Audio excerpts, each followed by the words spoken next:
पति पत्नी जीवन रूपी साइकिल के दो पहिए की तरह हैं। एक के न होने से जीवन डगमगा जाता है। ठीक उसी तरह किसी शुभ या धार्मिक काम में अगर दंपति जोड़े के तौर पर शामिल नहीं होते तो उस पूजा का उतना फल नहीं मिल पाता जितना कि मिलना चाहिए। धार्मिक मान्यताओं के अनुसार पति पत्नी द्वारा साथ में पूजा करने से पुण्य लाभ ज्यादा मिलता है। वहीं विवाह के बाद अकेले पूजा अर्चना करने से उस पूजा का महत्व कम हो जाता है। तो चलिए जानते हैं कि पति पत्नी को साथ में पूजा क्यों करनी चाहिए और ऐसा करने से क्या लाभ है। साथ ही वीडियो के अंत में ये भी बताएंगे कि शास्त्रों के मुताबिक पति को पति के किस ओर बैठना चाहिए।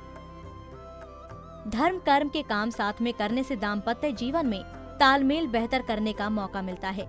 एक साथ पूजा पाठ करने और धार्मिक स्थल की यात्रा करने से रिश्ते में आ रहे उतार चढ़ाव और कलह को कम करने में मदद मिलती है।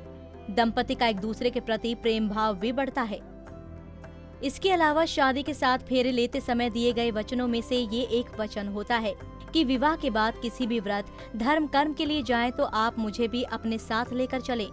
यही वजह है कि शादी के बाद पति पत्नी को अकेले पूजा नहीं करनी चाहिए और न ही किसी तीर्थ यात्रा पर अकेले जाना चाहिए।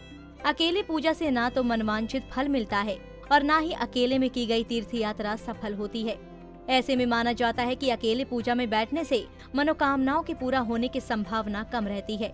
इसीलिए अगर मनचाहे फल की प्राप्ति चाहते हैं तो आप दोनों को साथ में पूजा में बैठना चाहिए। इसके अलावा अगर आप धार्मिक ग्रंथों पर गौर करें तो ऐसे कई उदाहरण मिल जाएंगे जहां स्त्री को पुरुषों की शक्ति बताया गया है। चाहे राधा कृष्ण हो या सिया राम, देवताओं से पहले उनकी शक्ति का नाम लिया जाता है। पत्नी के बिना पति द्वारा किए धार्मिक काम अधूरे माने जाते हैं।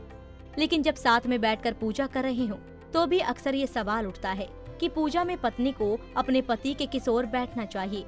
पूजा में पत्नी का पति के किस ओर बैठना शुभ माना गया है। तो चलिए इस सवाल का जवाब जानते हैं विस्तार में।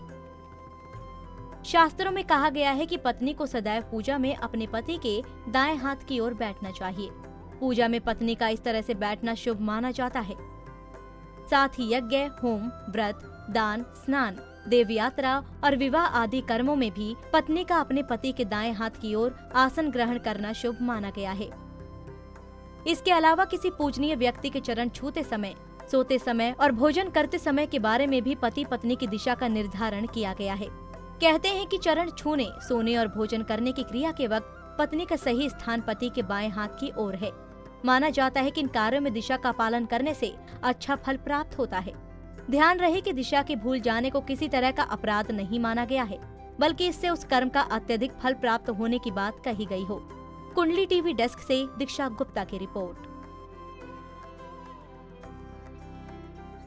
इसी तरह की और भी जानकारी लेने के लिए हमारे चैनल को सब्सक्राइब करें और नई वीडियो की नोटिफिकेशन के लिए बेल आइकॉन दबाएं। अगर आप ये वीडियो फेसबुक पर देख रहे हैं तो वीडियो को लाइक और शेयर करें। साथ ही अपनी राय कमेंट बॉक्स में जरूर बताएं। धन्यवाद।